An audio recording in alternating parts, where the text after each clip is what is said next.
Marks اوریلیس انٹونیس یا جیسا کہ ان کی وفات کے بعد ایلگابالوس کے نام سے جانا جاتا تھا، وہ شامی نژاد رومن شہنشاہ تھا۔ وہ روم کے سب سے مشہور اور کم عمر حکمرانوں میں سے ایک تھا، کیونکہ اس نے رومن سلطنت پر حکمرانی کی جب وہ صرف 14 سال کا تھا، لیکن اس کی خوشی زیادہ دیر تک قائم نہ رہ سکی کیونکہ اس کو شاہی محافظ نے 4 سال بعد اس کی ماں جولیا سومیاس کے ساتھ دونوں کو قتل کر دیا اور ان کی لاشوں کو روم کے وسط سے گزرنے والے دریائے ٹائبر میں پھینکنے سے پہلے گلیوں میں گھسیٹا گیا تھا۔ شہنشاہ انٹونیس سال 203 میں پیدا ہوا تھا اور کوئی بھی اس کی پیدائش کے صحیح دن یا مہینے کے بارے میں یقینی طور پر نہیں جانتا ہے، لیکن کچھ محققین کا کہنا ہے کہ وہ 20 مارچ کو پیدا ہوا تھا۔ انٹونیس جولیا سومس کا بیٹا تھا جو جولیا میسا کی بیٹی تھی اور جولیا ڈومنا کی بڑی بہن تھی، اور اس کا والد رومانیا میں سویریس خاندان کا ممبر جولیس اویٹس الیاسیانوس تھا۔ چونکہ وہ اپنی والدہ کے بعد شامی نژاد تھا، لہذا اس نے اپنی جوانی کا بیشتر حصہ ہمسی سورج دیوتا ایلگابالوس کے پجاری کے طور پر صرف کیا۔ یہ نام ان کی موت کے بعد دیا گیا تھا۔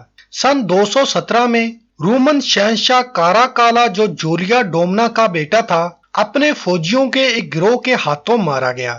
اس کے بعد بربر نسل کے گارڈ کے کمانڈر مارکینیس نے اقتدار پر قبضہ کر لیا، جس کا سیاسی اور فوجی تجربہ بہت کم تھا، جو رومیوں کی فوج کو پرتھینیوں کے خلاف شکست دینے کا باعث بنا، جو روم کے سب سے بڑے دشمن تھے۔ اس معاملے نے شام کے خاندان ایلگابال کی نانی جولیا میسا جو شدت سے اپنے اہل خانہ میں اقتدار کی واپسی کی خواہاں تھی، اس نے یہ دعویٰ کرنے سے پہلے شام میں ایک بڑے فوجی دستے کو اس کے تحفظ کے لیے رشوت دی تھی۔ ایلگابالوس کاراکالا کا ناجائز بیٹا ہے۔ اسی وقت ہی ایلگابالوس کو ہمس میں سورج دیوتا کے اعلیٰ کاہن کی حیثیت سے اپنا خاندانی منصب وراثت میں ملا تھا۔ یہ ایک اور وجہ ہے جس نے شام میں رومی فوجیوں کو اس کے شانہ بشانہ کھڑا ہونے کا اشارہ کیا۔ فوج کی حمایت اور نسبت نامے کے جھوٹے دعووں کے ساتھ ہی رومی فوج کے کمانڈر ریپیوبلوس فیریسن کوسمن نے ایلگابالوس کو روم کا نیا شہنشاہ قرار دے دیا۔ اس نے اپنا پیدائشی نام فاریوس ایفیتوس باسینیوس سے بدل کر مارکس اوریلیس انٹونیس رکھ لیا۔ اس کی وجہ حکمرانی میں اس کی قانونی حیثیت کو مضبوط بنانا تھا۔ یہ خبر گارڈ کے سابق کپتان اور موجودہ شہنشاہ مارکینیس تک پہنچنے کے بعد وہ پاگل ہو گیا۔ انہوں نے رومن سینٹ کو ایلگابالوس کو حکمرانی کے لیے تسلیم نہ کرنے کی درخواست بھیجی اور یہ دعویٰ کیا ہے کہ وہ پاگل اور جھوٹا ہے۔ کونسل نے مارکینیس کی درخواست پر اتفاق کیا اور ایلگابالوس اور اس کے اہل خانہ کے خلاف جنگ کا اعلان کیا، لیکن نانی جولیا میسا نے اپنے نواسے کے ساتھ کھڑے ہونے کے لیے دوسرے فوجی دستے کو رشوت دے کر اس اقدام کو حتمی شکل دے دی تھی۔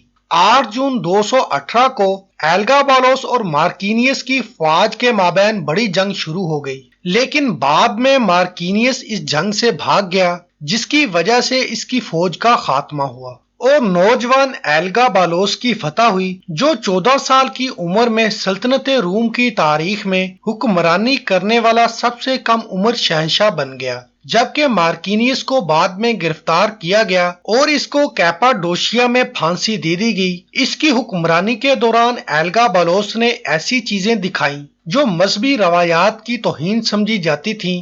آئندہ پریشانیوں کی پہلی علامتیں 218 کے موسم سرما میں نئے نوجوان شہنشاہ کے دور حکومت کے ساتھ نمودار ہوئیں۔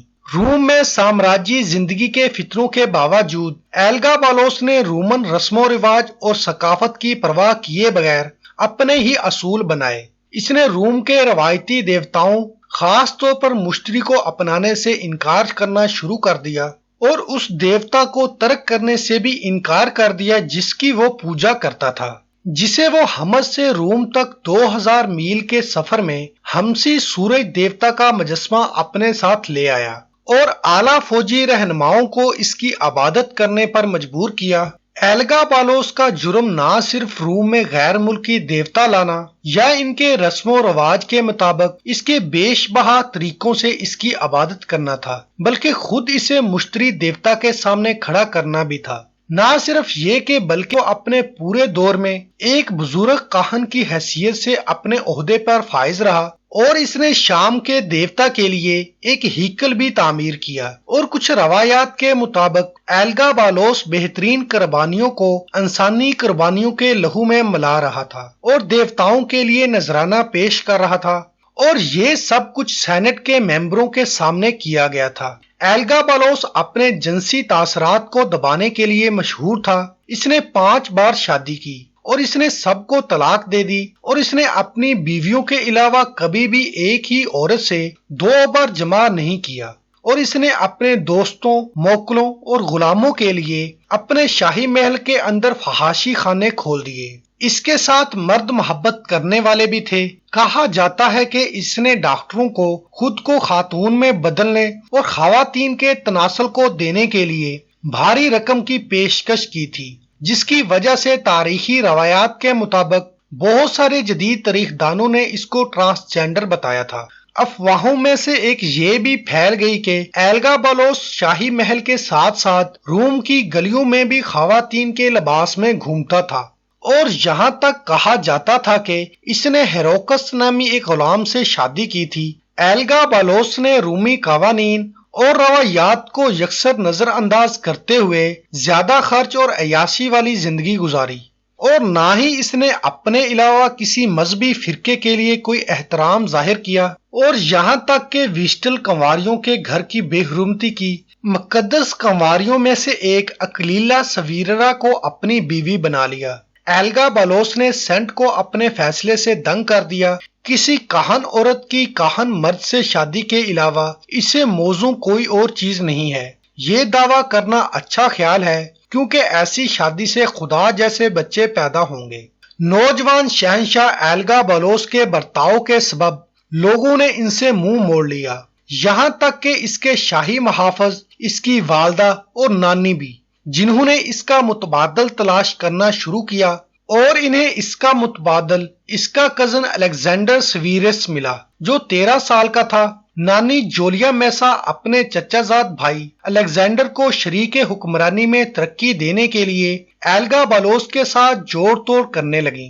جیسا ہی ایلگابالوس نے محسوس کیا کہ اس کے محافظ اب اس پر اس کے کزن کو ترجیح دے رہے ہیں، اور اسے اپنے فیصلے پر پچھتاوا ہونے لگا۔ ایلگابالوس نے سکندر کو متعدد بار قتل کرنے کی کوشش کی، لیکن وہ ناکام رہا۔ لہٰذا اس نے اپنے چچا زاد بھائی کی موت کے بارے میں افواہوں کو پھیلانے کا سہارا لیا، اور امپیریل گارڈ نے ایلگابالوس کو اس کے ساتھ مل کر چچا زاد بھائی دیکھنے کے لیے کہا۔ ایلگابالوس نے اس درخواست کی تعمیل کی اور 11 مارچ 222 کو اپنے کزن سے ملاقات، لیکن شاہی محافظ نے سکندر سے روم کا نیا شہنشاہ بننے کی بیعت کی، اور فوراً ہی ایلگابالوس اور اس کی والدہ کو قتل کر دیا، جو اپنے چچا زاد بھائی کو مضبوطی سے گلے لگا رہا تھا۔ پھر اس کا سر قلم کیا گیا اور برہنہ کر دیا گیا، اور ٹائبر دریا میں پھینکنے سے پہلے روم کی سڑکوں پر گھسیٹا گیا۔